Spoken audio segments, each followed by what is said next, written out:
نسأل الله ألا يحرمنا وإياكم حج بيته الحرام. أرواحنا نحو الحجاز تطلعت كحنين مغترب إلى الأوطان. إن الطيور وإن قصصت جناحها تسمو بفطرتها إلى الطيران. نسأل الله أن يتابع لنا بين الحج والعمرة. طيب، قد يبلغ الإنسان وهو في بلده وهو على فراشه منزلة الحاج وأجره إذا كان له عذر يمنعه عن الوفود إلى بيت الله المعظم. لأنه خد بالك، الإنسان اللي ربنا يصحح له جسمه ويعطيه المال ويتأخر عن الحج محروم. ولذلك في الحديث القدسي أن الله عز وجل يقول: إن عبدا أصححت له بدنه ووسعت عليه في معيشته تمضي عليه 5 أعوام لا يفد إلي لمحروم. نقول لك كم مرة؟ إن عبدا أصححت له بدنه، يعني البدن قوي، ووسعت عليه في معيشته، الرزق كتير والمال كتير، تمضي عليه 5 أعوام. خد بالك إن الحج واجب في العمرة إيه؟ مرة واحدة، خلاص. إذا حج مرة سقطت عنه فريضة الحج. لكن دي مسألة أخرى، مسألة إن ربنا عز وجل يحرمك ثواب القدوم إليه، رغم أنه لا مانع يمنعك من الحج، لا في مرض قائم بالبدن ولا في فقر. فإذا وسع الله على الإنسان في الرزق وأصح له في البدن وحرمه من القدوم عليه إلى بيته المعظم ولو في كل 5 سنوات مرة، هذا محروم. قال الشراح: أي محروم من الثواب. وقال بعضهم: محروم من المغفرة. هو الفرض سقط، لكن دي منزلة تانية. أما اللي صدقت نيته وأقام العذر وحال بينه وبين القدوم إلى بيت الله الحرام فهو كمن راح. ولذلك يقول النبي صلى الله عليه وسلم: إن بالمدينة أقواما ما سرتم مسيرا ولا قطعتم واديا إلا كانوا معكم شاركوكم الأجر. قالوا: وكيف ذلك يا رسول الله؟ قال: حبسهم العذر. يا راحلين إلى البيت العتيق لقد سرتم جسوما وسرنا نحن أرواحا. إنا أقمنا على عذر نكابده ومن أقام على عذر كمن راح. اللي أقام على عذر لا يستطيع مع وجود هذا العذر أن يذهب إلى الحج يكتب له ثواب الحج. وأنا هدلكم في الكلمة المختصرة ديت على عمل صالح وهو فرض علينا، من احتسبه ونواه كان له كأجر الحج. بس الإنسان يحتسبه وينويه في كلمة واحدة.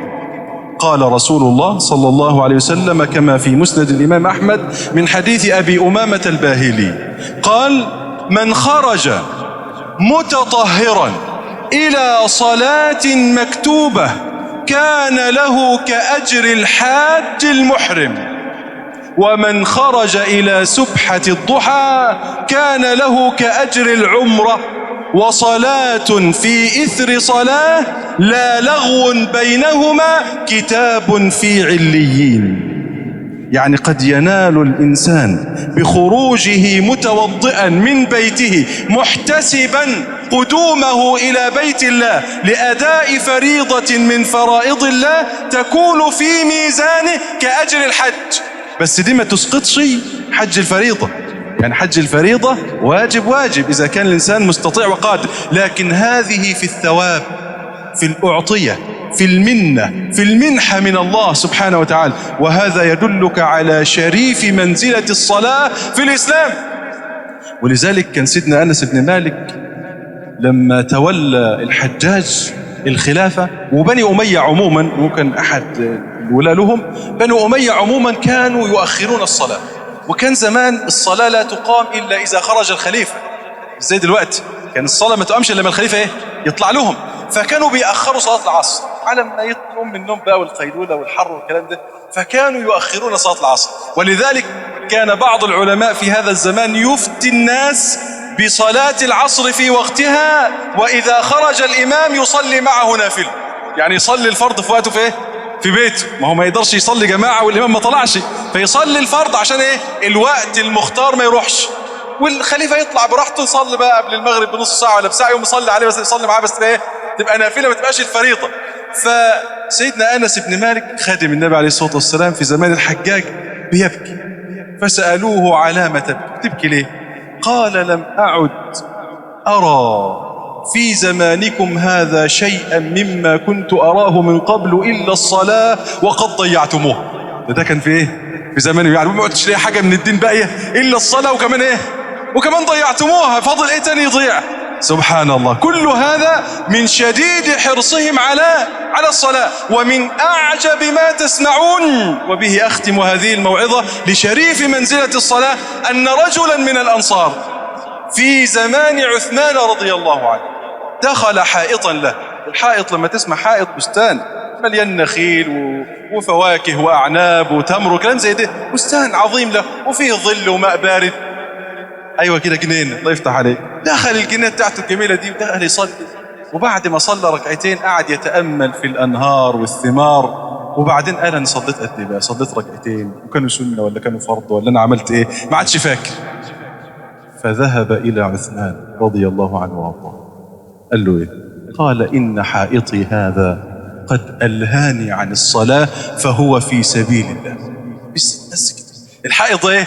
شغلني عن الصلاة، ما قلتش عارف ان بصلي ايه؟ مما يشغلني ثمره وأنهاره وجميل منظره فهو في سبيل الله. فباعه عثمان رضي الله عنه ب50,000، فكان يسمى بحائط ال50.